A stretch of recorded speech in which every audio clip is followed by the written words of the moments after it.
Good morning everyone. कैसे हैं आप सभी? अच्छे हैं। हम लोग केमिस्ट्री पढ़ रहे थे और केमिस्ट्री का एक क्लास हम लोग क्या किए हैं, वर्गीकरण का पढ़ चुके हैं। उसमें हम लोग फिजिकल क्लासिफिकेशन पढ़ रहे थे और फिजिकल क्लासिफिकेशन को हमने आधा पढ़ा था और उसके बाद हमने कहा था कि कल इसके पूरा कंप्लीट करवाएंगे। ठीक है, तो चलिए, आई होप कि आप उसको पढ़े होंगे। तो चलिए हम बिना देर किए हुए आगे हम लोग स्टार्ट करते हैं। ठीक है, थोड़ी सी हम रिवीजन करवा देते हैं आपको। हमने सबसे पहले आपको बताया था कि केमिस्ट्री कहते किसको है। तो केमिस्ट्री में हम लोग किसी भी पदार्थ के रासायनिक गुण, रासायनिक अभिक्रिया, संगठन और उसके संरचना के बारे में क्या करते हैं, अध्ययन करते हैं। फिर हमने बताया था कि पदार्थ कहते किसको है। वह सभी वस्तुएं जो स्थान घेरते हैं और उनका भार होता है वो सारे क्या कहलाते हैं, पदार्थ कहलाते हैं। तो फिर हमने पदार्थों का क्या किया था, वर्गीकरण किया था। पदार्थ को हम लोगों ने पढ़ने का एक सिलसिलेवार तरीका देखा। पहला देखा था कि हम लोग फिजिकल प्रॉपर्टीज़ के आधार पर पढ़ते हैं। सेकंड हमने पढ़ा था कि उसको केमिकल आधार पर पढ़ते हैं। तो हमने फिजिकल आधार पर पदार्थों को 5 भागों में बांटा था, ठोस, द्रव, गैस और आपको ठोस, द्रव, गैस और आपका प्लाज्मा था और साथ ही साथ आपका बोस-आइंस्टीन कंडेंसेट था। हमने ठोस का भी परिभाषा दिया था कि ठोस की पहचान कैसे करते हैं, तो जिसके आयतन और आकार दोनों क्या हो जाए, फिक्स हो जाए। उनके अणुओं के बीच आकर्षण बल क्या होता है, अधिक होता है। ये सारे चीज़ों हमने सिखलाया था। द्रव में यही चीज़ क्या था कि उसका आयतन क्या होता है, फिक्स होता है, बट आकार उसके फिक्स नहीं होते हैं। गैस में हमने बताया कि इसका आकार और आयतन दोनों फिक्स नहीं होते हैं। तो ये सारी चीज़ों ने हमने पढ़ा था। प्लाज्मा के बारे में हमने कहा था कि जब हम लोग अधिक टेम्परेचर देते हैं तो उसके जो अणु होते हैं आयनित होने लगते हैं और आयनित होकर अलग अलग होने लगते हैं, तो ये कंडक्टर बन जाता है। इसके खोज किसने किया था, तो विलियम कुक ने किया था। ये सारे चीज़ें पढ़े थे। उसके बाद बोस-आइंस्टीन कंडेंसेट था। हमने कहा था कि इसको ठंडी करने पर ये चीज़ हमें ये अवस्था प्राप्त होती है। यानी कि ये अवस्था अगर कहा जाए तो 0 केल्विन पर या तो -273 डिग्री सेल्सियस पर मिलता है। इसकी खोज भी हमने बताया था। आई होप कि ये सारी चीज़ आप पढ़े होंगे। उसके बाद हम लोगों ने आगे पढ़ने का प्रयास किया। बीच में लेक्चर ख़त्म हो गए थे आपका। आज से हम लोग पढ़ते हैं कि उसके जो अवस्था होते हैं, पदार्थ की जो अवस्था होती है उसमें परिवर्तन भी होता है। पदार्थ की अवस्था में परिवर्तन क्या होते हैं, तो सबसे पहले हम लोग डाल लेते हैं हेडिंग कि पदार्थ की अवस्था परिवर्तन। अवस्था परिवर्तन, पदार्थ की अवस्था परिवर्तन क्या होता है। देखो बाबू, अगर किसी भी पदार्थ की अवस्था परिवर्तन कहना, अवस्था कहने का मतलब क्या है कि जैसे हम सॉलिड हैं, ठीक है, सॉलिड से हम लोग क्या बना लेते हैं, तो सॉलिड से हम लोग लिक्विड बना लेते हैं। सॉलिड से और हम लोग क्या बना लेते हैं, तो सॉलिड से हम लोग गैस बना लेते हैं। तो सॉलिड एक अलग अवस्था है, लिक्विड अलग अवस्था है, गैस और अलग अवस्था है। तो सॉलिड से हम लोग गैस बना लेते हैं, लिक्विड से गैस बना लेते हैं, गैस से सॉलिड बना लेते हैं। ठीक है, तो सबसे पहला पॉइंट आप याद रखिएगा कि जब हम अवस्था में परिवर्तन करते हैं, तो इसमें टेम्परेचर हमारा फिक्स होता है। टेम्परेचर क्या होता है, फिक्स होता है। यानी टेम्परेचर जो होता है हमारा कांस्टेंट होता है। यानी हम कह सकते हैं कि ताप जो होता है वो कांस्टेंट होता है। ताप कांस्टेंट क्यों होता है, देखिए, अगर हम कहें कि जैसे बर्फ़ है, बर्फ़ मान लेते हैं कि बर्फ़ -4 डिग्री सेल्सियस पर बर्फ़ है, कोई -4 डिग्री सेल्सियस पर क्या है, कोई बर्फ़ है। अब इस बर्फ़ को हमें पानी बनाना है। क्या बनाना है, पानी बनाना है। तो पानी बनाने के लिए सबसे पहले आपको क्या करना पड़ेगा कि इस बर्फ़ को हमें हीट देना पड़ेगा। इस बर्फ़ को क्या देने पड़ेंगे, हीट देने पड़ेंगे। जब हम हीट देंगे तो ये बर्फ़ जो है सबसे पहले अपनी उस अवस्था में आएगा जहाँ ये क्या हो जाए, पानी बनने की अवस्था तक पहुँचेगा। पानी बनने की अवस्था तक पहुँचेगा, यानी कि -4 डिग्री सेल्सियस से ये 0 डिग्री सेल्सियस पर आएगा। तो आप देखो कि अभी भी यहाँ पर बर्फ़ है, पहले भी बर्फ़ था, अभी भी क्या है, बर्फ़ है। तो हम कह सकते हैं कि यहाँ पर हम टेम्परेचर जो दिए हैं, वो हीट जो दिए हैं उसका मापन देखो कि 4 डिग्री सेल्सियस हमने दिया है। कितना टेम्परेचर दिया, 4 डिग्री सेल्सियस। लेकिन जब हम बर्फ़ से पानी बना रहे हैं तो पानी बनाने पर ये अभी भी 0 डिग्री सेल्सियस होगा, अभी भी क्या होगा 0 डिग्री सेल्सियस। यानी अब इसको जो हम हीट देंगे तो हीट देने पर ये सबसे पहले क्या होगा 0 डिग्री सेल्सियस पर पानी बनेगा, 0 डिग्री सेल्सियस पर क्या होगा पानी बनेगा। तो इस कंडीशन में देखिए कि टेम्परेचर यहाँ पर जब अवस्था परिवर्तित नहीं हुआ, बर्फ़ से बर्फ ही था, तो टेम्परेचर बदल रहे थे, टेम्परेचर क्या हो रहा था बदल रहा था। लेकिन जब हमने क्या किया बर्फ़ से हमने पानी बनाया, बर्फ़ से हमने पानी बनाया तो यहाँ भी 0 डिग्री सेल्सियस पर बर्फ़ थे, यहाँ भी 0 डिग्री सेल्सियस पर पानी है। तो अवस्था परिवर्तित हुए, अवस्था परिवर्तित हुए, लेकिन टेम्परेचर परिवर्तित नहीं हुआ। तो हम कह सकते हैं कि जब हम अवस्था परिवर्तित करते हैं किसी भी पदार्थ का तो उसके टेम्परेचर कांस्टेंट होते हैं, लेकिन हीट उसका कांस्टेंट नहीं होता, उसमें निरंतर हीट दिए जाते हैं। तो ये बात आपको क्लियर हो गया होगा। तो देखिए बर्फ़ से आपने पानी बनाया तो क्या हुआ टेम्परेचर हमारा फिक्स रहा। अब यहाँ से प्रश्न बनते हैं कि सॉलिड से हम अगर लिक्विड बनाते हैं, सॉलिड से अगर हम क्या बनाते हैं लिक्विड बनाते हैं, ठीक है। तो सॉलिड से अगर लिक्विड बना रहे हैं, देखो सॉलिड से हमने क्या बनाया लिक्विड बनाया, लिक्विड से हमने क्या बनाया गैस बनाया, गैस से हमने क्या बनाया सॉलिड बनाया, ठीक है। अगर हम सॉलिड से लिक्विड बना रहे हैं यानी जमा हुआ है, ठोस है, ठोस को अगर तरल बना रहे हैं तो उसको पिघला रहे हैं, क्या कर रहे हैं पिघला रहे हैं। अगर हम उसको पिघला रहे हैं तो हम कह सकते हैं कि ये मेल्टिंग है, क्या है मेल्टिंग है। तो हम कह सकते हैं कि ये क्या कहलाएगा मेल्टिंग कहलाएगा। यानी किसी ठोस पदार्थ को तरल में बदलना क्या कहलाता है मेल्टिंग कहलाता है। मेल्टिंग कहने का मतलब क्या है पिघलाना, मेल्ट करने का मतलब पिघलाना। अगर हम लिक्विड से गैस बना रहे हैं, लिक्विड से क्या बना रहे हैं गैस बना रहे हैं। आप पानी को क्या करते हो, पानी लिक्विड होता है, उसको जब हम गैस बनाते हैं तो वाष्प बनता है। तो वाष्प होने का मतलब क्या है कि इवेपोरेट होता है, वाष्पन होता है। तो इस अवस्था में हम कह सकते हैं कि लिक्विड से गैस बनाने की जो क्रिया है इवेपोरेशन कहलाता है। क्या कहलाता है इवेपोरेशन, इवेपोरेशन कहलाया यानी वाष्पन कहलाया। बात क्लियर है। अब हमने गैस से सॉलिड बनाया, गैस से क्या बना रहे हैं सॉलिड बना रहे हैं, यानी हमने गैस से क्या बनाने की क्रिया किया सॉलिड बनाने का। तो ये कहलाता है डिपोजिशन। क्या कहलाते हैं डिपोजिशन, डिपोजिशन। डिपोजिशन का मतलब होता है निक्षेपण, निक्षेपण। मेल्टिंग का मतलब होता है पिघलना। अगर इवेपोरेशन का कहें तो वाष्पन हुआ। तो सबसे पहला ये पॉइंट क्लियर हुए या नहीं हुए कि अगर आपको सॉलिड से लिक्विड बनाना है तो क्या कहलाएगा मेल्टिंग कहलाएगा। अगर लिक्विड से आपको क्या बनाना है गैस बनाना है तो इवेपोरेशन कहलाएगा। और गैस से अगर सॉलिड बना रहे हैं तो डिपोजिशन कहलाएगा। चलिए बच्चा आगे बढ़ते हैं। हमने सॉलिड से लिक्विड बनाया है तो पॉसिबल है कि लिक्विड से हम सॉलिड भी बना लें, लिक्विड से क्या बना लें सॉलिड भी बना लें। आगे भी पॉसिबल है। एक मिनट बच्चा रुकिएगा।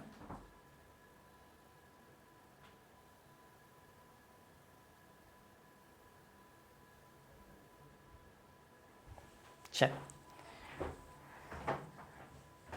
हमने अगर सॉलिड से लिक्विड बनाया है तो हम लिक्विड से सॉलिड भी बना सकते हैं। अगर हमने गैस से सॉलिड बनाया है तो हम कह सकते हैं कि सॉलिड से गैस भी हम बना सकते हैं, सॉलिड से गैस भी बना सकते हैं। जब हमने लिक्विड से गैस बनाया तो हम कह सकते हैं कि गैस से लिक्विड भी हम बना सकते हैं, गैस से क्या बना सकते हैं लिक्विड बना सकते हैं। ये बात क्लियर है। चल देखो बच्चा, अगर हम सॉलिड से गैस बना रहे हैं यानी कोई भी चीज़ जो है डायरेक्ट ये सॉलिड से क्या बन जाए वाष्प बन जाए, सॉलिड से क्या बन जाए वाष्प बन जाए, तो इसको हम कहते हैं सब्लिमेशन। क्या कहते हैं सब्लिमेशन कहते हैं। सब्लिमेशन का मतलब होता है ऊर्ध्वपातन। क्या होते हैं ऊर्ध्वपातन। तो ऊर्ध्वपातन कहलाया, यानी सॉलिड से गैस में बदलना क्या कहलाता है ऊर्ध्वपातन कहलाता है। अगर हम बात करें बच्चा कि गैस से लिक्विड हमें बनाना है, गैस से क्या बनाना है लिक्विड। देखो वाष्प को हम तरल बना रहे हैं, इसका मतलब क्या कर रहे हैं उसको हम संघनन कर रहे हैं, संघनित कर रहे हैं। क्या कर रहे हैं संघनित कर रहे हैं। तो गैस से लिक्विड बनाना कंडेंसेशन कहलाता है। क्या कहलाता है?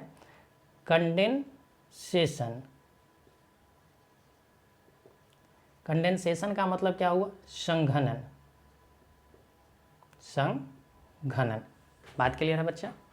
अगर हम आगे बात करें कि लिक्विड से अगर हम सॉलिड बनाते हैं, लिक्विड से क्या बनाते हैं? सॉलिड अगर हम बना रहे हैं, तो यहाँ हम पिघला रहे थे, सॉलिड से लिक्विड बना तो पिघला रहे थे, तो अब हम लिक्विड को सॉलिड बनाएंगे तो जमाएंगे। आप क्या करते हो? फ्रिज में क्या करते हो? जमाते हो। पानी को क्या करते हो? जमाते हो, जमाकर बर्फ बनाते हो। तो हम कह सकते हैं कि उसको जमाना कहते हैं। तो जमाना का मतलब क्या हुआ? फ्रीजिंग करना। क्या कहलाना है? फ्रीजिंग। फ्रीजिंग का मतलब क्या होता है? जमना। तो ये बात क्लियर हुए? सुनो बच्चा ध्यान से। सॉलिड से लिक्विड बनना मेल्टिंग कहलाया, लिक्विड से गैस बनना इवेपोरेशन कहलाया, गैस से सॉलिड बनना डिपोजिशन कहलाया, सॉलिड से गैस बनना सब्लिमेशन यानी ऊर्ध्वपातन कहलाया, गैस से लिक्विड बनना कंडेंसेशन यानी संघनन कहलाया, और लिक्विड से हमने सॉलिड बनाया तो फ्रीजिंग कहलाया। क्या कहलाया? फ्रीजिंग कहलाया। इसको यानी कि जमना कहलाया। कोई दिक्कत है? नहीं है? चल देखो बच्चा, इससे हम पूछे जाते हैं क्वेश्चन, सबसे ज़्यादा पूछा जाता है सब्लिमेशन से। किससे पूछे जाते हैं प्रश्न? सब्लिमेशन से। तो सब्लिमेशन का कुछ एग्जाम्पल आप याद रखोगे, जैसे कपूर होता है। क्या होते हैं? कपूर। कपूर का होता है, कपूर हुआ, आयोडीन के क्रिस्टल हुए, नेप्थलीन हुआ, शुष्क बर्फ हुए, ये सारे चीज़ जो है ऊर्ध्वपातन के क्या है? एग्जाम्पल है। हम एग्जाम्पल लिख दे रहे हैं, ठीक है? देखो, अगर इसकी हम एग्जाम्पल की बात करें तो एग्जाम्पल क्या क्या है? देखो, हम कह सकते हैं कपूर है, ठीक है? कपूर के बाद हम कह सकते हैं कि क्रिस्टल है, आयोडीन का क्रिस्टल है। उसके बाद हम कह सकते हैं नेप्थलीन है। नेप्थलीन आपने देखा होगा, कपूर की तरह ही होता है। तो कपूर, आयोडीन, नेप्थलीन ये सारे किसके एग्जाम्पल हैं? आपका सब्लिमेशन का एग्जाम्पल है, ठीक है? अच्छा, शुष्क बर्फ भी आप लिख सकते हो, शुष्क बर्फ यानी कि CO2 कह सकते हैं इसको, ठीक है? कपूर को हम लोग कहते हैं C10H16O। ये क्या है? कपूर है। तो इसको कॉपी कीजिएगा, ठीक है?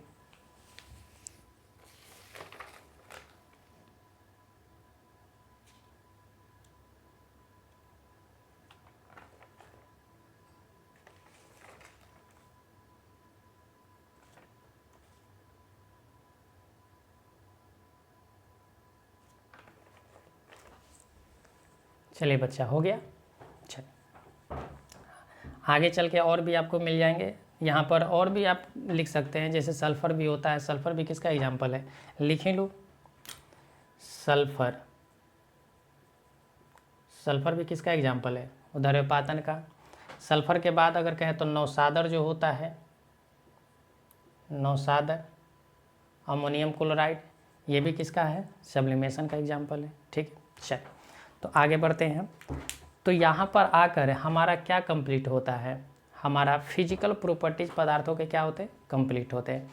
अब हम बच्चा आगे बढ़ते हैं केमिकल प्रॉपर्टीज़ के आधार पर, यानी रासायनिक आधार पर हम पदार्थ को किस तरीक़ा से बांट सकते हैं और कैसे कैसे उसको हम पढ़ सकते हैं। तो चलिए उसके ओर हम लोग बढ़ते हैं।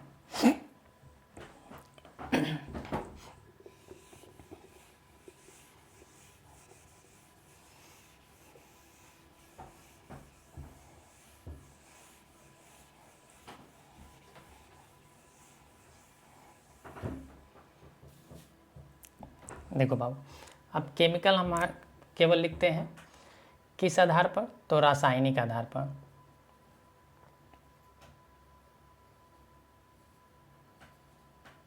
रासायनिक आधार पर हमने बांटा है कितने भागों में? 2 भागों में। पहला हमने भाग क्या बांटा है? तो पहले हमने कहा था कि एक शुद्ध होगा यानी एक प्योर फॉर्म होगा, तो एक क्या होगा? अशुद्ध फॉर्म होगा। अशुद्ध, यानी हम कह सकते हैं मिश्रण, मिक्सचर। ठीक है, देखो शुद्ध को भी हमने बांटा था 2 भागों में। शुद्ध को भी हमने बांटा था कितने भागों में? 2 भागों में। एक को हमने कहा था तत्व है, एक को क्या कहा था? तत्व है, और दूसरे को हमने कहा था कि यौगिक हैं। दूसरे को यौगिक, यानी एक को हमने कहा एलिमेंट और दूसरे को हमने कहा कंपाउंड कहा। ठीक है, बात क्लियर है? आगे बढ़े। देखो हमने तत्व को भी क्लासिफाई किया था। तत्व को हमने क्लासिफाई करके 3 भाग किए थे। हम सबसे पहले तत्व ही पढ़ाएंगे, इस वजह से तत्व को इधर लिख रहे हैं। तो तत्व जो है बच्चा, तत्व को सबसे पहले 3 भागों में बांटा गया। पहला भाग जो है कहलाया हमारा धातु यानी मेटल। दूसरा भाग हमारा कहलाया अधातु, और तीसरा भाग हमारा कहलाया उपधातु। तो इस तरीका से हमने मेटल को बांटने का क्या किया? बांट कर पढ़ने का कोशिश किया। तत्व को हम और भी तरीका से बांट लेते हैं। पहले इसको समझो, पहले समझ लेते हैं कि तत्व कहते किसको हैं। देखो पदार्थ का वह छोटा से छोटा कण, चाहे आप कोई भी पदार्थ ले लो, ठीक है, अगर उसका छोटा से छोटा कण भी अगर लें तो वो छोटा जो कण होगा वो उसका क्या कहलाएगा? तत्व कहलाएगा। ठीक है, यानी किसी भी पदार्थ के सबसे जो छोटा प्योर फॉर्म जो होते हैं वो क्या कहलाता है? तत्व कहलाता है। प्योर फॉर्म किसी भी पदार्थ का शुद्ध जो होता है फॉर्म वो क्या कहलाता है? तत्व कहलाता है। ये बात क्लियर है? आगे बढ़े। चलो तत्व को हमने ठोस, द्रव और गैस के फॉर्म में भी बांट दिया। एक तो हमने बांटा किसके फॉर्म में? धातु, अधातु और उपधातु। और एक हमने बांटा कि एक ऐसा धातु हो सकता है जो ठोस के रूप में हमें मिल जाए, एक ऐसा धातु हो सकता है जो द्रव के रूप में मिल जाए, और एक ऐसा धातु हो सकता है कि हमें गैस के फॉर्म में भी मिल जाए। तो देखो सबसे पहले आपको पॉइंट याद रखना है कि हमारे पीरियोडिक टेबल में 118 तत्व मौजूद हैं। कितने तत्व मौजूद हैं? 118 तत्व मौजूद हैं। 118 तत्व में से कुछ धातु है, कुछ अधातु है और कुछ क्या है? उपधातु है। इन्हीं 118 में देखा जाए तो बहुत सारे जो पदार्थ हैं, बहुत सारे जो तत्व हैं हमें ठोस के फॉर्म में मिलेंगे। जैसे आपका सोना हो गया, सोना ठोस के फॉर्म में आपको मिलते हैं। अगर हम बात करें आयोडीन हो गया, आयोडीन के बाद अगर चले कॉपर हो गया, जिंक हो गया, ये सारे हमें किस अवस्था में मिलते हैं? तो ठोस की अवस्था में मिलते हैं।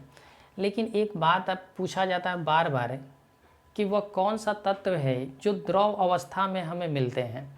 तो द्रव अवस्था में हमें 2 मिलते हैं। एक तो होता है पारा यानी Hg, और दूसरा होता है आपका ब्रोमीन। एक होता है पारा और एक होता है ब्रोमीन। हम हिंदी में लिख दे रहे हैं पारा और ब्रोमीन। देखो बच्चा, अगर आपसे पूछें कि लिक्विड अवस्था में यानी द्रव अवस्था में पाए जाने वाले तत्व कौन से हैं, तो आप बताओगे पारा। क्या बताओगे? पारा। यानी पारा जो है हमारा क्या है? धातु है। पारा क्या है? हमारा धातु। मेटल जो होते हैं ये पारा है हमारा मेटल है, और ये मेटल जो है हमें किस फॉर्म में मिलता है? द्रव के फॉर्म में मिलता है। तो कहेगा कि वह कौन सा धातु है जो हमें द्रव अवस्था में प्राप्त होते हैं, तो वो कौन सा है? पारा है। आप बुखार मापने वाले देखे होंगे, उसमें पारा भरा होता है। अगर कहे कि वह कौन सा अधातु है जो हमें तरल अवस्था में मिलता है, तो बच्चा क्या है? ब्रोमीन है। यानी हम कह सकते हैं कि वो क्या है? ब्रोमीन अधातु है। ठीक है, अभी आपको नहीं पता कि धातु क्या है, अधातु क्या है, फिलहाल इसको नोट करेंगे। अगर गैस के फॉर्म में पूछा जाए, द्रव के अवस्था में केवल 2 ही हमें तत्व मिलते हैं। द्रव वाली अवस्था में हमें 118 में से 2 ही तत्व ऐसे हैं जो हमें किस फॉर्म में मिलते हैं, तरल फॉर्म में मिलते हैं। गैसीय फॉर्म में कहें तो हमें 11 तत्व मिलता है। टोटल कितने तत्व मिलते हैं, 11 तत्व जो है हमें गैसियस फॉर्म में मिलते हैं। जैसे आप कहोगे कि हीलियम, हीलियम हमारा क्या है, गैस है। हीलियम के बाद कहोगे जिनॉन है, रेडॉन है, आपका आर्गन है। ये सारे जो है इस तरीक़ा से आप देखोगे, नाइट्रोजन हो गया, ऑक्सीजन हो गया, क्लोरीन हो गया, ये सारे जो हैं आपका किस फॉर्म में है, गैसियस फॉर्म में है। तो आप केवल याद रखोगे कि 11 जो ऐसे तत्व होते हैं, ये आगे चल के आपको पढ़ाया भी जाएगा कि वो 11 तत्व कौन से हैं जो गैसियस फॉर्म में होते हैं। तो गैसियस फॉर्म में 11 तत्व आप केवल याद रखोगे। अगर 11 ये हो गए, 2 ये हो गए, तो 11 2 कितना हो गया, 13 हो गया। तो बचे हुए पूरा जो है वो किस अवस्था में हमें मिलेगा, ठोस अवस्था में मिलेगा। तो 118 में से आप 13 घटा दोगे तो 105 ऐसे तत्व हैं जो हमें ठोस की अवस्था में प्राप्त होता है। ये बात क्लियर है या नहीं है, क्लियर है। चलिए इसको नोट कीजिए, हम इसको रफ करेंगे।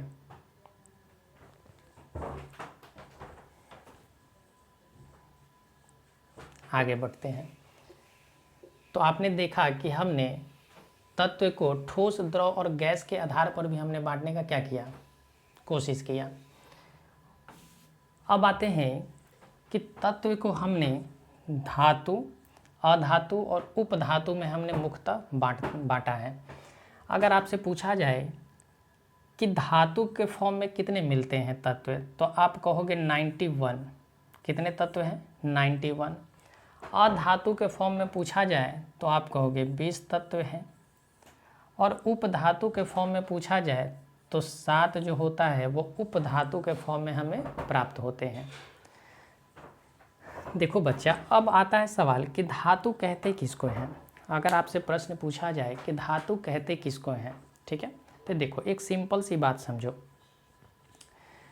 एक ऐसा तत्व जिससे हमारा, जिसके बाहरी कोश में, बाहरी कक्षा में इलेक्ट्रॉनों की संख्या, या पहले ये समझो, पहले अगर हम कहें तो देखो धातु जो होता है इलेक्ट्रॉन त्याग करने की क्षमता रखता है। धातु हम उसे कहते हैं जो अपनी इलेक्ट्रॉन को त्याग कर दे, अपनी इलेक्ट्रॉन को क्या कर दे, त्याग कर दे। तो जो इलेक्ट्रॉन का त्याग करे, इलेक्ट्रॉन का क्या करे, त्याग करे, तो उसे हम क्या बोलते हैं, धातु बोलते हैं। अगर इलेक्ट्रॉन का त्याग कर रहा है तो इलेक्ट्रॉन भी त्याग करेगा वो लिमिट में। ऐसा नहीं है कि पूरा अपने बाहरी कोश का इलेक्ट्रॉन त्याग कर दे। तो इलेक्ट्रॉन जो त्याग करेगा तो उसके बाहरी कक्षा में इलेक्ट्रॉनों की संख्या या तो 1 होगा, या 2 होगा, या बच्चा 3 होंगे। कितने इलेक्ट्रॉन होंगे, अगर धातु की पहचान करना है तो या तो उसके बाहरी कोश में 1 इलेक्ट्रॉन होगा, या 2 इलेक्ट्रॉन होगा, या तो 3 इलेक्ट्रॉन होंगे। इससे ज़्यादा इलेक्ट्रॉन उसमें नहीं होगा। ठीक, वो अपवाद भी आएंगे जो हम आपको बताएंगे। अगर ये इलेक्ट्रॉन का त्याग कर रहा है तो आपको पता है कि इलेक्ट्रिसिटी का प्रवाह ही होता है इलेक्ट्रॉन को त्याग करने से। ठीक है, तो हम कह सकते हैं कि ये जो होता है ये विद्युत का, किसका, विद्युत का चालक होता है। विद्युत का क्या होता है, चालक होता है। विद्युत का चालक होता है, यानी धातु जो होते हैं वो विद्युत के क्या करते हैं, संचालन भी करते हैं। क्यों करते हैं, क्योंकि वो इलेक्ट्रॉन को त्याग करने की क्षमता रखते हैं। अगर विद्युत का चालक है तो बच्चा यही चालक जो है आपको कहीं कहीं लिखा आएगा सुचालक। क्या लिखा हुआ आएगा, सुचालक। यानी जो इलेक्ट्रॉन का क्या करे, प्रवाह करे, उसको क्या बोलते हैं, सुचालक बोलते हैं। ये विद्युत का सुचालक तो है ही, साथ ही साथ ये ऊष्मा का भी सुचालक होता है।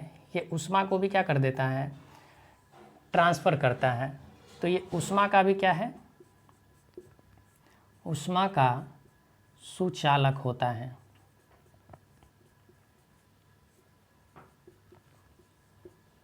ऊष्मा का सुचालक होता है।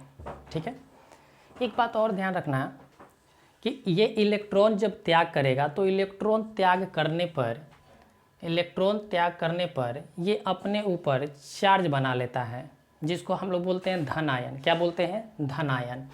यानी ये अपने ऊपर इलेक्ट्रॉन को त्याग करके पॉजिटिव चार्ज बनाता है, और यही पॉजिटिव चार्ज जो है हमारा कहलाता है धन आयन। क्या कहलाता है? धन आयन चार्ज कहलाता है, यानी धन आयन आवेश बना लेता है। तो इतनी बात क्लियर हुई या नहीं हुई कि धातु की पहचान हम कैसे करेंगे?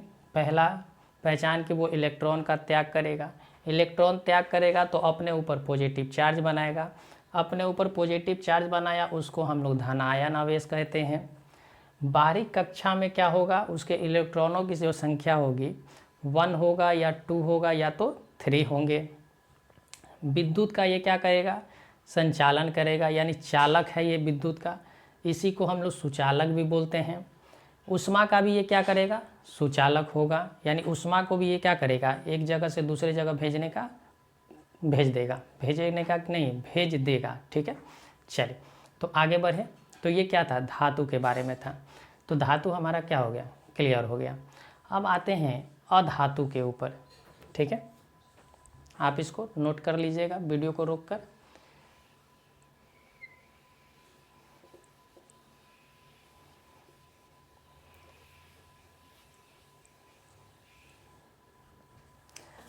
आप लोहा ले लो, चांदी ले लो, सोना ले लो, वो सारा क्या है? धातु है। वो सारा क्या है? धातु है। अब आते हैं अधातु पर। अधातु क्या होता है? देखो, ये जस्ट क्या होता है?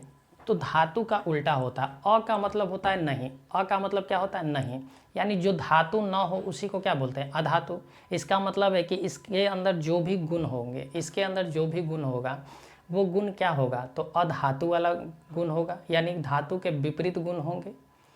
तो हम कह सकते हैं कि धातु जो था वो क्या कर रहा था? इलेक्ट्रॉन का त्याग कर रहा था। ये क्या कर रहा था? इलेक्ट्रॉन त्याग कर रहा था। तो हम कहेंगे कि अधातु जो होगा इलेक्ट्रॉन क्या करेगा? ग्रहण करेगा। इलेक्ट्रॉन क्या करेगा? ग्रहण करेगा। अगर इलेक्ट्रॉन ग्रहण किया है तो इस पर निगेटिव आवेश बनेंगे। क्या बनेगा? निगेटिव चार्ज बनेगा। ये ऊपर क्या लेगा? Negative charge. हम निगेटिव उसको बोलते हैं जो कर्ज ले ले। क्या ले ले? कर्ज ले ले। तो ये कर्जा ले लेता है। ठीक है, अगर निगेटिव बना है तो इसको हम लोग बोलते हैं कि ये कैटायन आवेश बनाता है। क्या बनाता है? कैटायन आवेश बनाता है। ठीक है, इसको क्या बोलते हैं? कैटायन। उसको अनायन बोले थे, इसको क्या बोलते हैं? कैटायन। एनायन यानी धनायन उसको बोल सकते हैं। ये क्या होगा? अगर इलेक्ट्रॉन ग्रहण किया है तो इसके बाहरी कोश में इलेक्ट्रॉन की जो संख्या होगी, बाहरी कक्षा में इलेक्ट्रॉन की जो संख्या होगी, इलेक्ट्रॉन की संख्या जो होगी वो बच्चा संख्या या तो 5 होगा, या तो 6 होगा, या 7 होंगे। उसके बाहरी कक्षा में 5, 6, 7 इलेक्ट्रॉन मौजूद होते हैं। अगर ये इलेक्ट्रॉन ग्रहण कर रहे हैं तो ये क्या हुआ? कह रहा है कि धातु, अधातु, इसका मतलब वो सुचालक था तो ये क्या होगा? कुचालक होगा। क्या होगा? ये विद्युत का क्या होते हैं? कुचालक, यानी कि विद्युत इससे होकर नहीं गुजरता। विद्युत का क्या होता है? कुचालक होता है। विद्युत का कुचालक होता है, यानी विद्युत इससे होकर नहीं गुजरेंगे। ऊष्मा का भी ये क्या होगा? ऊष्मा का कुचालक होगा। ऊष्मा का भी कुचालक, यानी ये क्या होगा? ऊष्मा को भी ट्रांसफ़र नहीं करेगा। ठीक है, चलिए तो ये अधातु के गुण थे पहचानने का कि इलेक्ट्रॉन ग्रहण करेगा तो कैटायन बनाएगा। बाहरी कक्षा में इलेक्ट्रॉन की संख्या 5 होंगे, या 6 होंगे, या 7 होंगे। विद्युत का कुचालक होता है, ऊष्मा का भी कुचालक होता है। तो ये सारे पॉइंट किसके हैं? आपके अधातु के हैं। अधातु की संख्या पूछे तो कितने होते हैं? 20 होते हैं। बात क्लियर है? चल आगे बढ़ते हैं।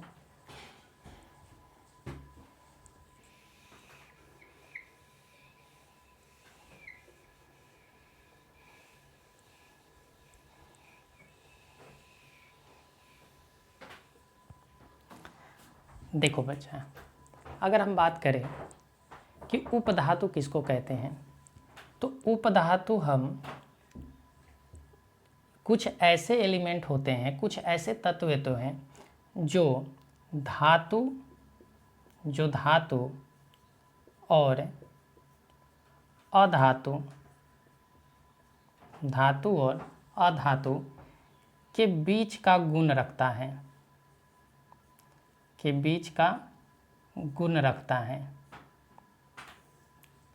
तो वैसे एलिमेंट को हम लोग क्या बोलते हैं, उपधातु बोलते हैं। उपधातु को हम लोग अर्धचालक भी बोलते हैं। उपधातु को हम लोग क्या बोलते हैं, अर्धचालक भी इसे कहते हैं। उपधातु कहो या अर्धचालक कहो। अर्धचालक क्यों कहते हैं, समझो बात को। देखो, अगर ये धातु होता तो पूरा पूरा चालन करता विद्युत का, अधातु होता तो एकदम नहीं चालन करता। लेकिन ये दोनों वाली गुण रखता है, यानी कुछ धातु का भी गुण रखता है, कुछ अधातु का भी गुण रखता है। तो ये दोनों गुण रखने की वजह से इसको हम लोग क्या बोलते हैं, अर्धचालक बोलते हैं। यानी कि थोड़ा थोड़ा जाने भी देगा और को क्या कर देगा, रोक भी देगा। जैसे समझो, आप जितने सारे आप देखते हो ना, जैसे फैन है, ठीक है, फैन आपको क्या कर रहे हो, ये चालक के तौर पर आप बिजली दे रहे हो, चल रहा है। लेकिन छोटे छोटे जो मोबाइल के चार्जर होते हैं, मोबाइल के जो चार्जर होते हैं या लैपटॉप के चार्जर होते हैं, तो उसमें आप देखे होंगे कि एक बॉक्स होता है, उसमें आप सिलिकॉन लगा होता है, जर्मेनियम लगा होता है। ये सारे चीज़ जो होते हैं आपका उपधातु होता है। क्या होता है, उपधातु होता है। तो वो क्या करता है कि लैपटॉप को और मोबाइल को क्या चाहिए, थोड़ी सी बिजली चाहिए, थोड़ा सा चार्ज होने के लिए चाहिए बिजली। तो वहाँ से अगर अचानक अब बिजली भेजा जाएगा तो मोबाइल क्या हो जाएंगे, ख़राब हो जाएंगे, जल जाएंगे। लैपटॉप भी क्या हो जाएगा, जल जाएगा। तो हम कह सकते हैं कि उसको क्या चाहिए, एक ऐसा हमें चाहिए कि थोड़ा सा बिजली को भेजे, बाकी को रोके और थोड़ा सा क्या करें, उसको भेज दें। तो ऐसे में हम लोग क्या करते हैं, अर्धचालक का यूज करते हैं। बात क्लियर है। तो अर्धचालक जो होता है वो धातु और अधातु के बीच का गुण रखता है, बाकी इसमें कुछ आपका विशेष नहीं है। अर्धचालक की अगर संख्या पूछा जाए, यानी उपधातु की अगर संख्या पूछा जाए, तो उपधातु की संख्या कितनी होती है बच्चा, 7 होती है। ये बात क्लियर है। आगे बढ़े, चल। तो ये हमारा क्या हो गया, तत्व को हमने क्या किया, बांट दिया। तत्व क्या होता है, किसी भी पदार्थ का सबसे शुद्धतम रूप होता है। क्या होता है, सबसे शुद्धतम रूप होता है। जैसे सोना, चांदी, कॉपर, जिंक, ये सारे क्या है, शुद्ध फॉर्म है। तो उसको हम लोग क्या बोले, तत्व बोले।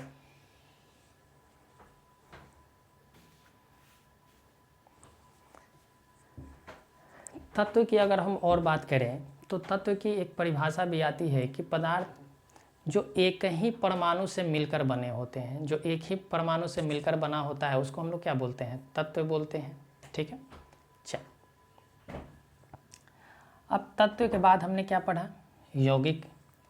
यौगिक को भी हमने 2 भागों में बांटा। एक को कहा कार्बनिक और एक को कहा अकार्बनिक। अकार्बनिक, देखो, कार्बनिक का मतलब हुआ कि जिसमें हम लोग पूरी अध्ययन करते हैं कार्बन, जिसमें कार्बन की मात्रा हो, जो हाँ कार्बन मिला हो उसको कार्बनिक बोलते हैं, और जिसमें कार्बन ना मिला हो उसको हम क्या बोलते हैं, अकार्बनिक बोलते हैं। एक सीधी सी बात समझो, जैसे एल्कोहल पीता है लोग, तो एल्कोहल में क्या होता है, C2H5OH अल्कोहल है। तो इसमें क्या है, कार्बन मौजूद है। CO2 देखो, CO2 में क्या है, कार्बन मौजूद है। तो ये कार्बनिक पदार्थ हुआ, ये क्या हुआ, कार्बनिक पदार्थ हुआ। लेकिन अकार्बनिक अगर बात करें तो जिसमें कार्बन मौजूद नहीं है, जैसे जिंक हो गया, पानी हो गया, सोना हो गया, ये आपका क्या नहीं है, कार्बनिक पदार्थ नहीं है। तो ये क्या है, अकार्बनिक है। तो कार्बनिक और अकार्बनिक का आपको अलग से ही पढ़ना ही है। कार्बनिक और अकार्बनिक आपको अलग से पढ़ना ही है। फिलहाल आपको यहाँ पढ़ने की आवश्यकता नहीं है। देखो, यहाँ से अब छोटी छोटी जो पॉइंट होगी वो निकलना शुरू होगा। अगर कहा जाए आपसे कि यौगिक की सबसे छोटी इकाई, सबसे छोटी इकाई किसे कहते हैं? तो यौगिक की सबसे छोटी जो इकाई होता है उसको हम लोग अणु बोलते हैं। क्या बोलते हैं? अणु बोलते हैं। देखो बच्चा, यहाँ पर दो तरह से प्रश्न हमारा फंस जाता है। क्या होता है कि एक पूछता है कि पदार्थ का सबसे छोटी इकाई, किसका? पदार्थ का सबसे छोटी इकाई, छोटी इकाई, तो वो होता है क्या? तो परमाणु। वो क्या होता है? परमाणु होता है। देखो, जिस तरीक़ा से हम कह सकते हैं कि हमारा शरीर है, हमारा शरीर जो है बना हुआ है बहुत सारे ऑर्गन से मिलकर। ऑर्गन जो बना है वो टिश्यू से मिलकर बना है। टिश्यू किससे मिलकर बना है? तो सेल से मिलकर बना है। तो हम कहते हैं कि हमारे शरीर का, यानी जंतु जो जगत के जितने सारे जीव हैं, उनके शरीर का जो निर्माण हुआ है, उनके शरीर का सबसे छोटी इकाई कौन सी है? सबसे छोटी इकाई कौन सी है? तो सेल होता है।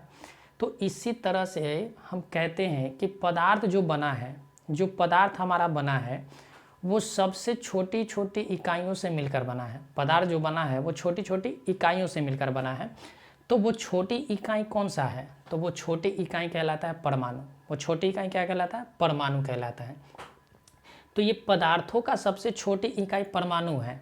लेकिन अगर आपसे कहा जाए कि सबसे छोटी इकाई यौगिक का, किसका? यौगिक का। अगर यौगिक का सबसे छोटी इकाई अगर आपसे पूछा जाए तो वो क्या होता है? अणु होता है। अब यहाँ पर एक टर्म आया है परमाणु और एक टर्म आया है अणु। ठीक है, देखो, परमाणु किसको कहते हैं? किसी भी पदार्थ का अगर ओरिजिनल फॉर्म यानी शुद्धतम फॉर्म, यानी एक ही तरह के परमाणु, यानी जैसे सोना हुआ, सोना को तुम तोड़ते जाओ तोड़ते जाओ तोड़ते जाओ, जितना मर्जी तोड़ते जाओ, एक ऐसा समय आएगा कि तुम माइक्रोस्कोप से भी देखकर तोड़ोगे तो वो नहीं टूटेगा। तो वो अंतिम जो कण तुम्हें मिलेंगे, वो अंतिम कण क्या होगा? परमाणु कहलाएगा। अंतिम कण क्या कहलाएगा? परमाणु कहलाएगा। यानी पदार्थ जो बना है वो छोटे छोटे जो कण हैं वो परमाणु है। वो क्या है? परमाणु है। यानी वो परमाणु से मिलकर ही बनते हैं। जैसे सोना को तोड़ोगे तो क्या होगा? उसका सबसे जो छोटा कण निकलेगा सोना निकलेगा।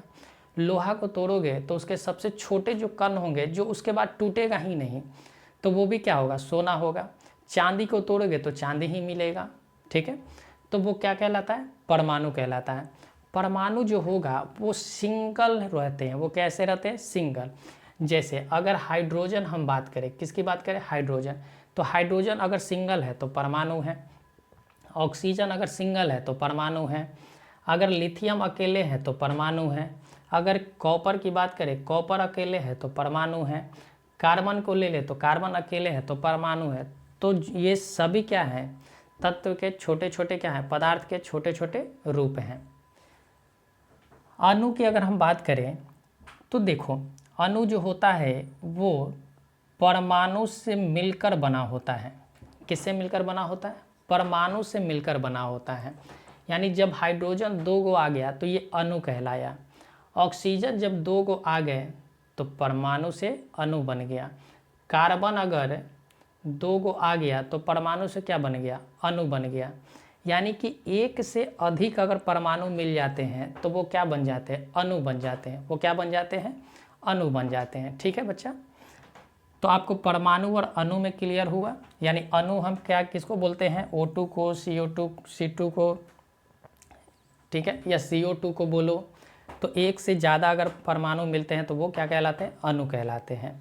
ठीक है, चल आगे बढ़ते हैं।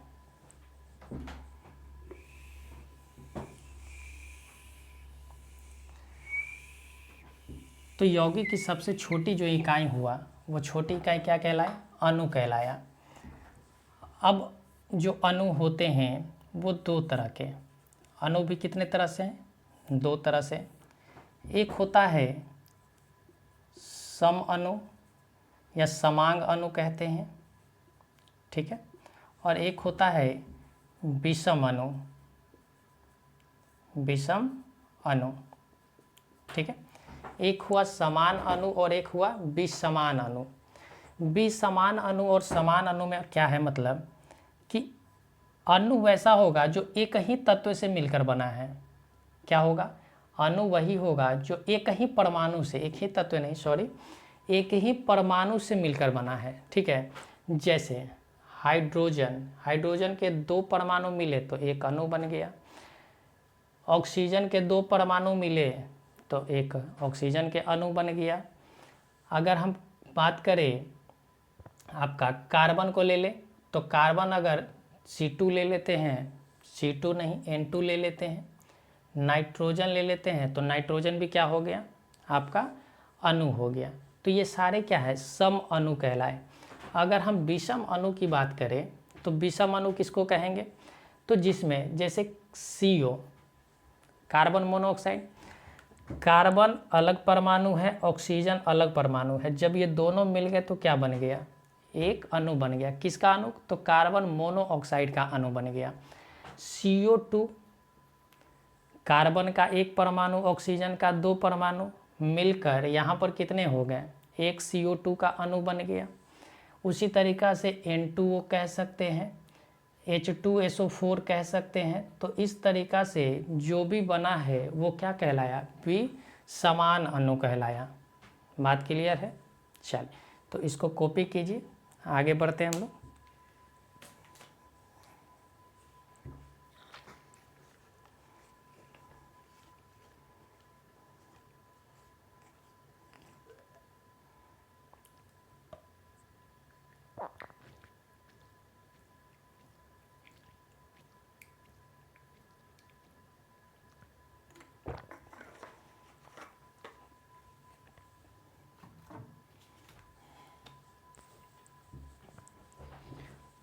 चलो बच्चा, इधर हो गया कंप्लीट।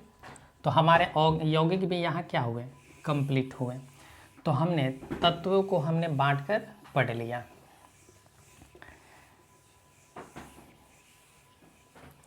हम आपको बच्चा क्लासिफिकेशन पढ़ा रहे हैं, ना कि हम आपको एक कंप्लीट टॉपिक पढ़ा रहे हैं। ठीक है, हम पहले पदार्थों को बांट बांट कर देख रहे हैं। आगे आपको मेटल और नॉन मेटल पढ़ने को आएगा। देखिए अब मिक्सचर क्या होता है। देखो आप मार्केट से भुंजा खरीदते हो, भुंजा खरीदते हो तो भुंजा क्या होता है, उसमें अलग अलग क्या चीज़ मिलाए होते हैं, बहुत सारे सामग्री मिले होते हैं, लेकिन वो निश्चित अनुपात में नहीं होता। देखो यहाँ समझने का प्रयास करो कि यौगिक और मिश्रण में क्या अंतर है, यौगिक और मिश्रण में क्या अंतर है। यौगिक की अगर बात करें तो इसमें क्या होता है कि 1, 2 या 2 से अधिक, 2 या 2 से अधिक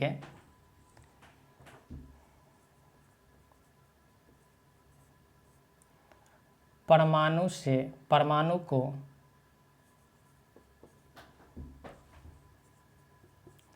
निश्चित अनुपात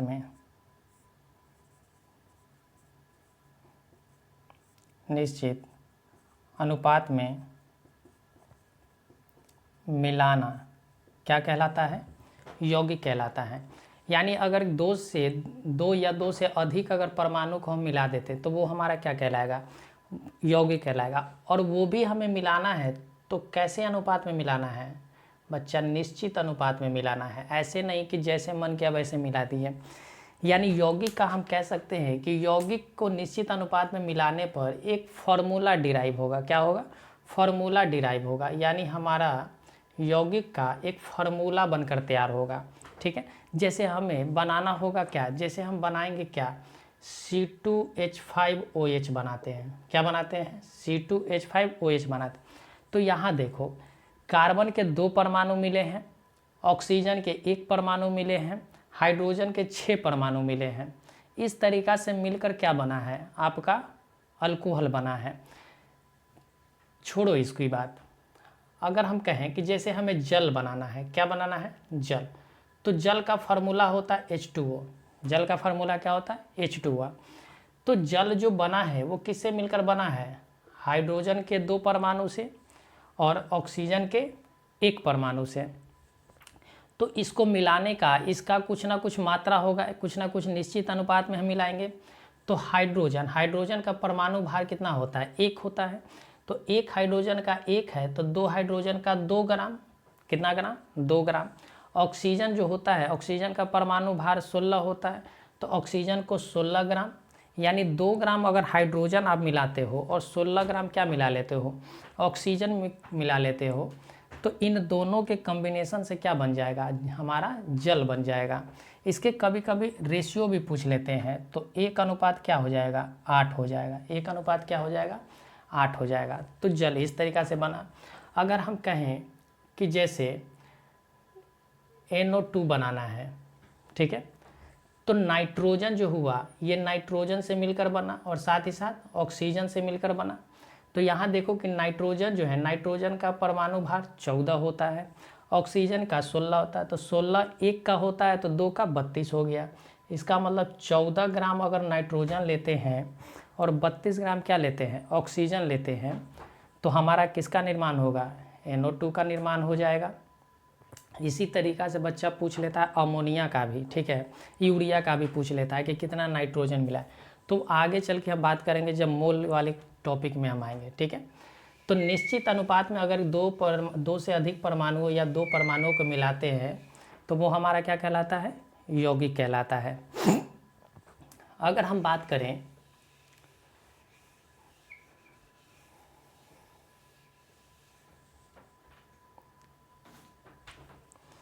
कि मिश्रण किसको कहेंगे? मिश्रण जो होता है उसको हम अनिश्चित अनुपात में मिलाते हैं। किस अनुपात में मिलाएंगे? अनिश्चित अनुपात में मिलाकर बनाया गया जो पदार्थ होता है वो हमारा मिश्रण कहलाता है। वो क्या कहलाता है? मिश्रण कहलाता है। अब कुछ भी जैसे मन करे वैसे मिला दो, कोई दिक्कत नहीं है। जैसे आपके घर बन रहे होंगे तो उसमें बालू मिला रहा होगा, सीमेंट मिला रहे होंगे, तो बालू, सीमेंट, पानी, क्या उसमें निश्चित मात्रा में मिला रहे हैं? क्या उसको तौल के मिलाते हैं आप? तौल के तो नहीं मिलाते हैं। आप क्या करते हैं? आप देखते हो कि 1 टीना लेता है क्या? 8 टीना बालू लेता है, तो 1 टीना क्या ले लेता है? सीमेंट ले लेता है। तो इस तरीक़ा से क्या होते हैं, किसी भी अनुपात में मिलाकर मिक्सचर तैयार कर देना है। आप मिक्सचर खाते हो या नहीं खाते हो? मिक्सचर भी खाते हो। तो मिक्सचर खाते हो तो क्या उसमें देखते हैं कि थोड़ा सा क्या होता है, चना का दाल मिल जाता है, तो थोड़ा सा मूंग का दाल मिल जाता है, तो थोड़ा सा बादाम भी मिल जाता है। तो क्या उसको एक निश्चित अनुपात में मिलाया गया? नहीं बच्चा, उसको जैसे मन किया वैसे मिला दिया गया, मिक्सचर तैयार कर दिया गया। मिक्सचर का मतलब ये है कि अनिश्चित अनुपात में मिला देना। बात क्लियर है? चल देखो, अब मिश्रण को भी हमने 2 भागों में बांटा। मिश्रण को हमने 2 भागों में बांटा। एक को कहा हमने विसमांग, एक को हमने क्या कहा? विसमांग, और एक को हमने कहा समांग। यानी मिश्रण भी जो होता है, एक होता है समांग मिश्रण यानी होमोजीनियस मिक्सचर, और एक होता है विसमांग, विसमांग मिश्रण। एक होता है समांग मिश्रण और एक होता है बच्चा विसमांग मिश्रण। समांग मिश्रण किसको कहते हैं? देखो समझो, पहले हम लोग समझते हैं विसमांग को। इसको समझ गया तो समांग समझना आसान होता है। जैसे आपके घर में क्या होगा, आपके घर में नमक होंगे, चीनी होंगे। नमक और चीनी को मिला दो, नमक और चीनी को क्या कर दो, जितना मर्जी मिला दो, ठीक है, आधा केजी, 1 केजी, जितना मिलाना मिला दो, ठीक है, लेकिन मिलाना मत, घर वाला बहुत पीटेगा बर्बाद किया तो नमक और चीनी को जब मिलाते हो तुम, तो क्या देखते हो कि नमक के जो क्रिस्टल होते हैं, नमक के क्रिस्टल और चीनी का जो क्रिस्टल होता है, वो दोनों आपको साफ साफ दिख जाते हैं। दोनों आपका क्या होता है? साफ साफ दिख जाता है। और आप इसको अलग भी कर लेते हो। आप इसको क्या कर लेते हो? अलग भी कर लोगे। कर लोगे या नहीं कर लोगे? कर लोगे। तो विसमांग जो मिश्रण होता है उसके क्रिस्टल आपको साफ साफ दिख जाते हैं। उसके क्रिस्टल क्या होते हैं? साफ साफ दिख जाते हैं। जैसे हमने कहा है नमक और चीनी का मिक्सचर हो गया, ठीक है। उसके बाद अगर हम ले लें तो बालू और सीमेंट, बालू और सीमेंट, इसका भी मिक्सचर देखोगे तो आप इसके क्रिस्टल को देख सकते हो। सीमेंट अलग दिखेगा, बालू अलग दिखेगा कुछ, लेकिन जब उसको मिला देते हो तो मिलाने पर नहीं दिखता है, ठीक है। आपके घर में एक बर्तन होगा, उस बर्तन में आप क्या रखे होंगे? तो आप दाल रखे होंगे भरकर, रखे होंगे या नहीं रखे होंगे? दाल भरकर रखे होंगे, उसमें कईयों तरह के आप दाल मिलाए होंगे, कईयों तरह के उसमें दाल मिलाकर आप रखे होंगे। उसमें आप अरहर का भी दाल डाले होंगे, मूंग का भी दाल डाले होंगे, मसूर भी रखे होंगे, चना भी रखे होंगे। तो ये सारे जो दाल है इसमें देखोगे तो हमने क्या कहा कि आप चना भी रखे हो, चना का दाल, मूंग भी रखे हो, मूंग का दाल, आप अरहर का भी दाल रखे हो। 3 तरह के दाल मान लेते हैं कि 3 तरह के दाल इसमें मिलाकर रखे हो। तो उसके जो दाना है, उसके जो क्रिस्टल है, आपको स्पष्ट रूप से दिखता है कि ये चना का है, ये मूंग का है, ये क्या है, मसूर का है। ये साफ साफ आपको दिख जाता है। तो ऐसे जो मिश्रण होते हैं बच्चा, उसको हम बोलते हैं विसमांग मिश्रण। क्या बोलते हैं? विसमांग मिश्रण बोलते हैं। लेकिन अगर हम बात करें समांग मिश्रण का, किसकी बात करें? समांग मिश्रण का, तो समांग मिश्रण क्या होगा? उसके सारे अंग समान हो जाएंगे, उसके सारे अंग क्या हो जाएंगे? समांग हो जाएगा। यानी कहीं से भी देखोगे तो उसके क्रिस्टल आपको नज़र नहीं आएगा। जैसे अगर नमक और चीनी का घोल मिला दिया जाए, घोल बना दिया जाए, नमक और चीनी मिलाकर पानी में क्या बना दिया जाए? घोल बना दिया जाए, तो क्या अब आपको नमक और चीनी के क्रिस्टल दिखेंगे? तो कहोगे नहीं सर, अब हमें नमक और चीनी का क्रिस्टल हमें नहीं दिखाई देगा।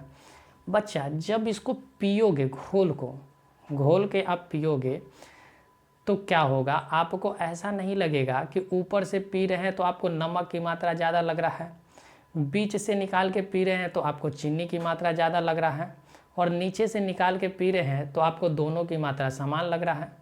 ऐसा तो नहीं होता है।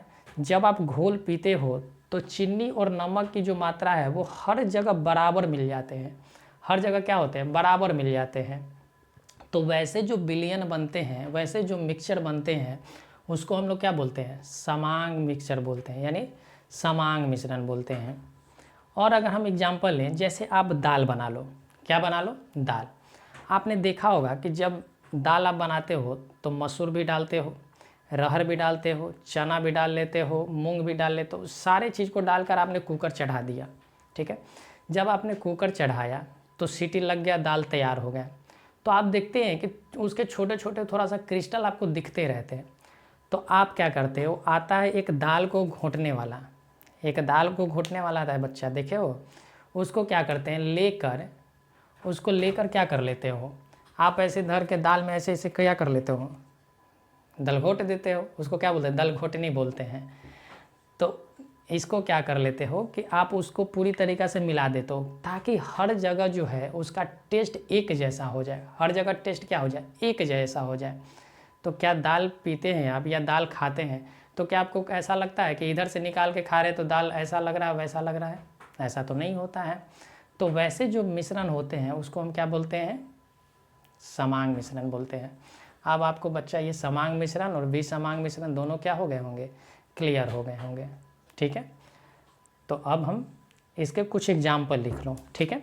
जैसे अगर जब तक नमक और चीनी है तो ये क्या है? विसमांग है। लेकिन अगर हम बात करें कि नमक चीनी का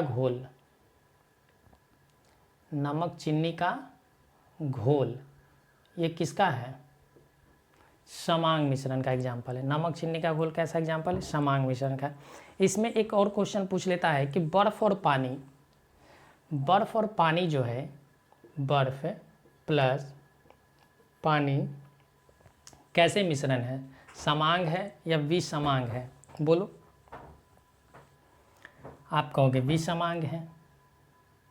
नहीं, आप याद रखना कि बर्फ़ और पानी जो होता है वो कैसा मिश्रण है? समांग मिश्रण है। कैसा मिश्रण है? समांग।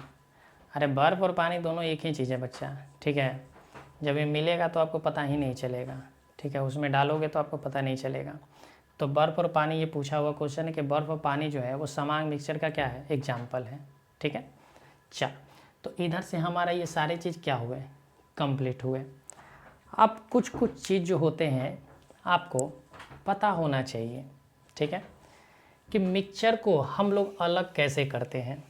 मिक्सचर को अलग करने का भी तरीका होता है। हम कैसे समांग मिश्रण को और विसमांग मिश्रण को अलग करेंगे? मिश्रण को हम कैसे अलग कर सकते हैं। ठीक है, तो देखो अब हेडिंग डाल लेना बच्चा,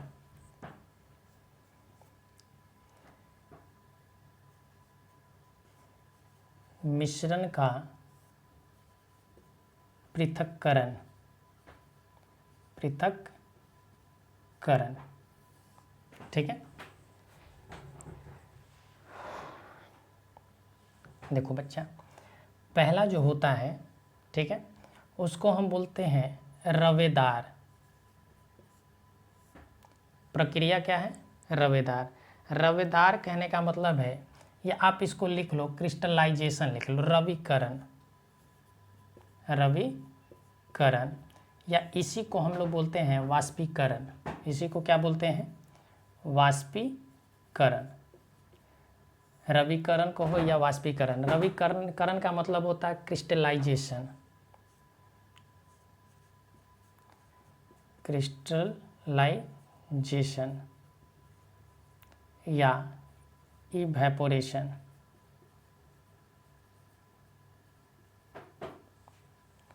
दूसरा होता है बच्चा आसवन। आसवन विधि का मतलब होता है डिस्टिलाइजेशन,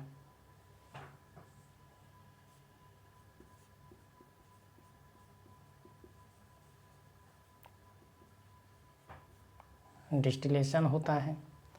ठीक है, उसके बाद अगर हम बात करें तो होता है प्रभावी आसवन। क्या होता है? प्रभावी आसवन। इसको कहते हैं फ्रैक्शन डिस्टिलेशन।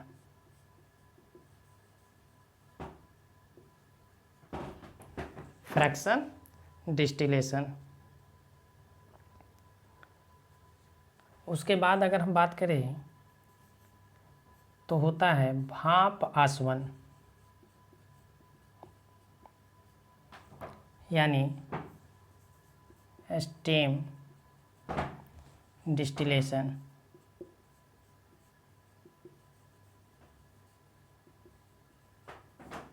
ठीक है, 4 हो गए। और 5वां होता है बच्चे आपका, यहाँ दिखेंगे उधर हम नहीं लिख रहे हैं क्योंकि उधर हमें समझाने हैं। 5वां जो होता है वो ऊर्ध्वपातन होता है। ऊर्ध्वपातन। ऊर्ध्वपातन का मतलब होता है सब्लिमेशन, सब्लिमेशन। ठीक है, इसमें सबसे ज़्यादा जो फेमस है ऊर्ध्वपातन फेमस है, और एक आसवन विधि। एक आपका ऊर्ध्वपातन और दूसरा फेमस है आसवन, लेकिन हम लोग पढ़ेंगे पांचों। मिश्रण का जो पृथक्करण होता है मुख्यतः हम लोग 5 तरीकों से करते हैं। कितने तरीका से? 5 तरीका से। पहला जो तरीका है वो हमारा है रविकरण यानी वाष्पीकरण। इसमें हम लोग क्या करते हैं, तो अकार्बनिक पदार्थों को हम लोग अलग करते हैं। किसको अलग करते हैं? अकार्बनिक पदार्थ को, अकार्बनिक पदार्थ को अलग करते हैं। जब हम लोग क्या करते हैं कि जैसे मान के चलो कि चीनी और नमक है, चीनी और नमक है, तो चीनी और नमक को घोल जब बनाए, या पानी चीनी का घोल बनाते हैं, पानी नमक का घोल बनाते हैं, तो हमें चीनी अगर पुनः प्राप्त करना हो या नमक हमें पुनः प्राप्त करना हो, तो हम क्या करते हैं कि उस बर्तन को नीचे से हीट देते हैं। नीचे से क्या करते हैं? हीट देते हैं। और नीचे से हीट देने पर पानी जो होता है वाष्प बनकर बाहर निकल जाता है। पानी जो है वाष्प बनकर कहाँ निकल जाता है? बाहर निकल जाता है, वाष्पित हो जाता है। और चीनी या नमक के जो क्रिस्टल होते हैं वो हमारे बर्तन में रह जाते हैं। तो इस प्रक्रिया से हम क्या कर लेते हैं? चीनी को अलग कर लेते हैं। तो अकार्बनिक पदार्थों को अलग करने के लिए हम लोग किस प्रक्रिया का इस्तेमाल करते हैं? तो रविकरण या वाष्पीकरण। देखो, रविकरण का मतलब होता है क्रिस्टल, जिसके क्रिस्टल होंगे यानी दानेदार जो होगा। ठीक है, जो दानेदार होगा उसको हम लोग क्रिस्टल बोलते हैं। ठीक है, तो यहाँ पर हम कह सकते हैं कि पानी और नमक को, आप देखें कि पानी और नमक जो होता है, नमक जो होता है वो क्रिस्टल होता है। ठीक है, पानी और चीनी हो गया, पानी और चीनी के घोल, ठीक है। तो ये दोनों जो होता है, ये क्वेश्चन पूछे जाते हैं कि पानी और नमक के घोल को, अगर नमक के घोल से अगर हमें नमक को अलग करना होगा तो किस विधि से अलग करेंगे, तो वो विधि क्या होगा, क्रिस्टलाइजेशन होगा या वाष्पीकरण होगा, ठीक है। आप नमक क्रिस्टल होता है, चीनी क्रिस्टल होता है, इस वजह से समझोगे बच्चा कि वो क्रिस्टलाइजेशन। हिंदी नहीं याद रहेगा, इंग्लिश याद रहेंगे तो क्रिस्टल समझ करके मारकर चले आना। इस प्रक्रिया में बच्चा जो हमारा वाष्प बनता है, वाष्प जो बनता है वो हमारे लिए यूजफुल नहीं है, यूजफुल नहीं होता है, यूजफुल नहीं होता है, यानी वो क्या होता है, बेकार होता है, ठीक है। लेकिन जो हमें क्रिस्टल प्राप्त होते हैं, जो हमें क्रिस्टल जो हमें मिलता है, यानी नमक या चीनी जो होता है वो हमारा क्या होता है, यूजफुल होता है। वो क्या होता है, यूजफुल होता है। तो आपका रविकरण प्रक्रिया से या वाष्पीकरण प्रक्रिया से यही प्रश्न पूछे जाएंगे, ठीक है। पूछा जाए कि अकार्बनिक पदार्थों को अलग करने के लिए हम लोग किस विधि का प्रयोग करते हैं, तो रविकरण का प्रयोग करते हैं, ठीक है। पूछा जाएगा कि रविकरण में या वाष्पीकरण की प्रक्रिया में जो भाप निकलता है क्या उसका इस्तेमाल आदमी कर पाएंगे या नहीं, तो वो क्या होता है, यूजफुल हमारे लिए नहीं होता है, ठीक है। या कहेगा क्वेश्चन कि पानी और चीनी को अलग करने के लिए हम कौन सी प्रक्रिया को अपनाते हैं, तो वो कौन सी प्रक्रिया है आपका, तो कहोगे रविकरण वाली प्रक्रिया है। बात क्लियर है, अच्छा तो उसको नोट कर लीजिए। उसके बाद आते हैं आसवन विधि पर। देखो बच्चा, ये आसवन विधि क्या होता है कि इस विधि द्वारा क्या होता है, इसमें घुलनशील जो ठोस अशुद्धि होता है, घुलनशील जो ठोस अशुद्धि होता है, हम लिख देते हैं घुलनशील ठोस अशुद्धि, घुलनशील ठोस अशुद्धि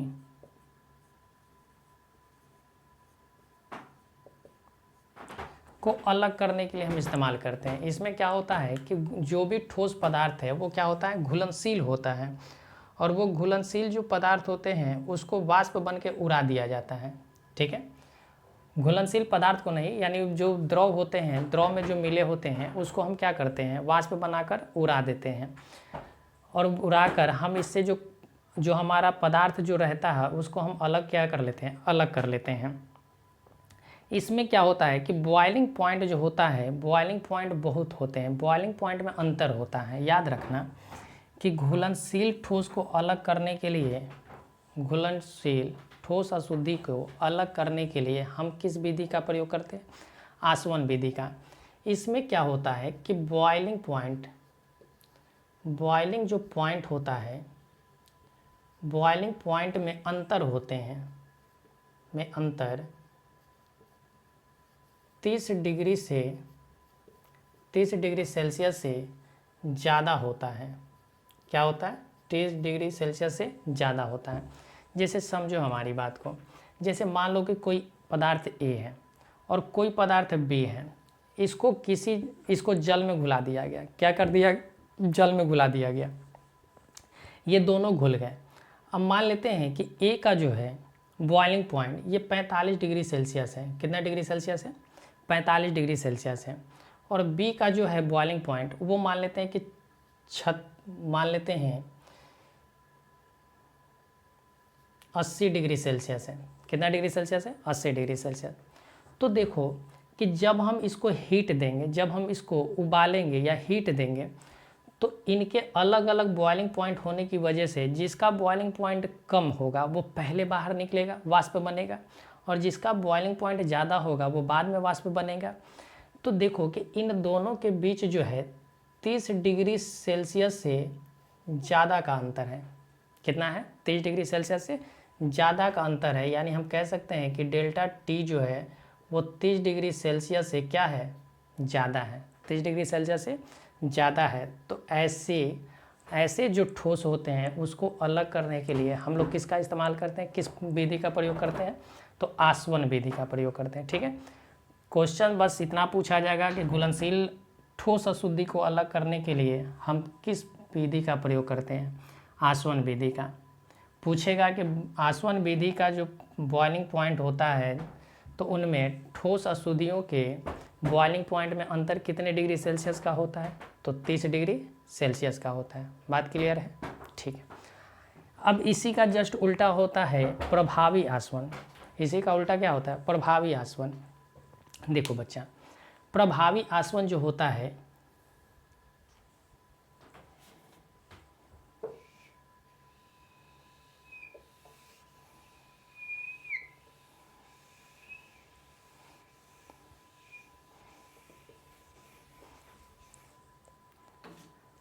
प्रभावी आसवन में होता है, इसमें बॉइलिंग पॉइंट के बीच, बॉइलिंग पॉइंट में जो अंतर होंगे, बॉइलिंग पॉइंट में जो अंतर होगा बच्चा, वो 30 डिग्री सेल्सियस से कम होगा। 30 डिग्री सेल्सियस से क्या होगा? कम होगा। तो वैसे ठोस अशुद्धियों को या ठोस अशुद्धियों को हटाने के लिए हम लोग किसका इस्तेमाल करते हैं? प्रभावी आसवन का। जैसे मान के चलो कि एक जो है ए पदार्थ है और एक बी पदार्थ है। एक को मान लेते हैं कि 37 डिग्री सेल्सियस पर बॉइलिंग पॉइंट है, खोलना कितना पर है? 37 डिग्री सेल्सियस पर। और एक जो है मान लेते हैं कि 31 डिग्री सेल्सियस पर खोल रहा है। तो इनके बीच जो देखो कि जो डेल्टा टी है वो क्या है? 30 डिग्री सेल्सियस से क्या है? कम है। 30 डिग्री सेल्सियस से क्या है? कम है। डेल्टा टी जो है वो 30 डिग्री सेल्सियस से कम है। ठीक है। तो ऐसे जो अशुद्धि होते हैं उसको हम अलग करने के लिए क्या करते हैं? प्रभावी आसवन विधि का प्रयोग करते हैं। इसका एग्जाम्पल पूछ लेता है। प्रभावी आसवन का जो हम लोग एग्जाम्पल याद रखेंगे वो पेट्रोलियम को अलग करने के लिए होता है। किसको अलग करने के लिए? पेट्रोलियम। बार बार पूछे जाते कि पेट्रोलियम से पेट्रोल को अलग करने के लिए किस विधि का प्रयोग किया जाता है? तो प्रभावी आसवन विधि का। बात क्लियर है? चल आगे बढ़े। आप नोट करिए जल्दी।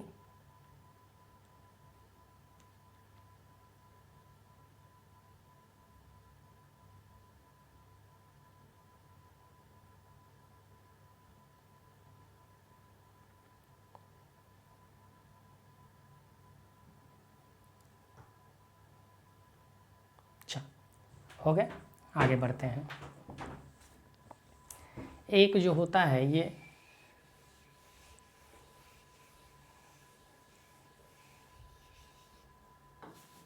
एक होता है भाप आसवन विधि।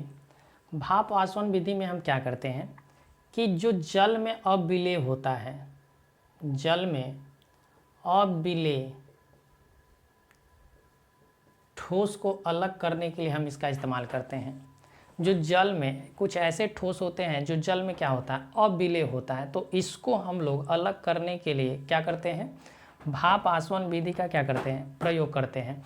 तो भाप आसवन विधि जो होता है ये कार्बनिक पदार्थ को अलग करेगा। अब देखो कि रविकरण में हम क्या किए थे? अकार्बनिक को अलग किए थे। अगर कहा जाए कि अकार्बनिक को अलग करना है, अकार्बनिक को अलग करना है तो क्रिस्टलाइजेशन। लेकिन अगर कहा जाए कि कार्बनिक पदार्थ को अलग करना है, किसको? कार्बनिक पदार्थ को अगर अलग करना है तब हम लोग किस विधि का प्रयोग करते हैं? भाप आसवन विधि का प्रयोग करते हैं। अब इस विधि में क्या होता है कि जैसे हम लोग क्या कर लेते हैं कि जो तेल होता है, क्या होता है? तेल। जो पेट्रोलियम होता है, पेट्रोलियम एक तरह का क्या है? कार्बनिक पदार्थ है। अब पेट्रोल को, पेट्रोलियम में से अब पेट्रोल निकालो, पेट्रोलियम में से क्या कर दो? पेट्रोल निकाल दो। ठीक है। पेट्रोल में क्या मिला दो? तो अन्य तेल मिला दो, अन्य तेल मिला दो जो घुलने वाले हो, जो क्या होने वाले हो? अविलेय हो। क्या हो? अविलेय, यानी जल में अघुलनशील हो। जल में क्या हो? अघुलनशील। अब इसको जल में मिला दो। आप देखोगे कि पेट्रोल जो होगा हल्का हीट दोगे तो ये भाप बनकर उड़ने लगेगा। भाप बनकर क्या होने लगेगा? उड़ने लगेगा। और भाप, पेट्रोल को भाप विधि से अलग किया जाता है और इसको प्राप्त भी किए जा सकते हैं, लेकिन वो बंद बीकर में। ठीक है। ऐसे खुला छोड़ेंगे तो पेट्रोल खुद उड़ जाएगा। तो इस विधि में हम क्या कर लेते हैं? पेट्रोल और अन्य तेल को अलग कर लेते हैं। ठीक है, तो भाप आसवन विधि का आप याद रखोगे। इसके बच्चा एक और एग्जाम्पल पूछा जाता है, अगर हम बात करें कि एसीटोन और पानी जो होता है, ठीक है, एसीटोन प्लस पानी, एसीटोन और पानी को अलग करने के लिए हम लोग भाप आसवन विधि का प्रयोग करते हैं। भाप आसवन विधि का प्रयोग कब करेंगे? एसीटोन और पानी को अलग करने के लिए, या पेट्रोल से किसी अन्य तेल को अलग करना है, पेट्रोल से किसी अन्य तेल को अलग अलग करना है, तो किस विधि का प्रयोग करेंगे? भाप आसवन विधि का प्रयोग करेंगे। तो ये हमारा क्या हुआ? भाप आसवन भी कंप्लीट हुआ।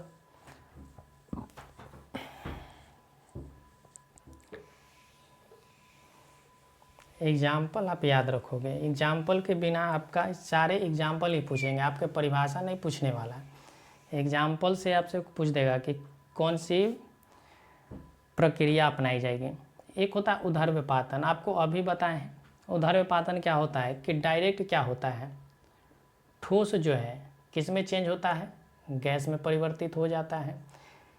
तो उसके लिए यानी ठोस को, यानी अगर कोई ठोस है, ठीक है, जैसे दो ठोस पदार्थ हैं, उसको हमने मिला दिया, उसको हमने क्या किया? मिला दिया, और अब हमें उसे अलग करना है। तो उसको थोड़ा सा हीट दोगे ना, तो जो ठोस है वो क्या बनने लग जाएगा? गैस बनने लग जाएगा, और गैस बनकर क्या होने लग जाएगा? उड़ने लगेगा, ठीक है। तो इसका हमने एग्जाम्पल भी दिया, कपूर हो गया, नेप्थलीन हो गया, नौसादर हो गया, आयोडीन के क्रिस्टल हो गए। ये सारे एग्जाम्पल किसके थे? उदर्व्यपातन के एग्जाम्पल थे। तो ये सारे बच्चा आपका क्या हुआ? कंप्लीट हुआ। ये सारे मिश्रण का पृथक्करण जो है वो क्या हुआ? कंप्लीट हुआ। और यहाँ से पदार्थों के जो वर्गीकरण थे, पदार्थों के वर्गीकरण जो था हमने कंप्लीट कर दिया कि हम लोग कैसे कैसे पदार्थ के बारे में पढ़ते हैं और कैसे समझते हैं। तो आई होप कि आपको समझ में सारा आया होगा। तो चलिए फिर मिलते हैं अगले वीडियो में।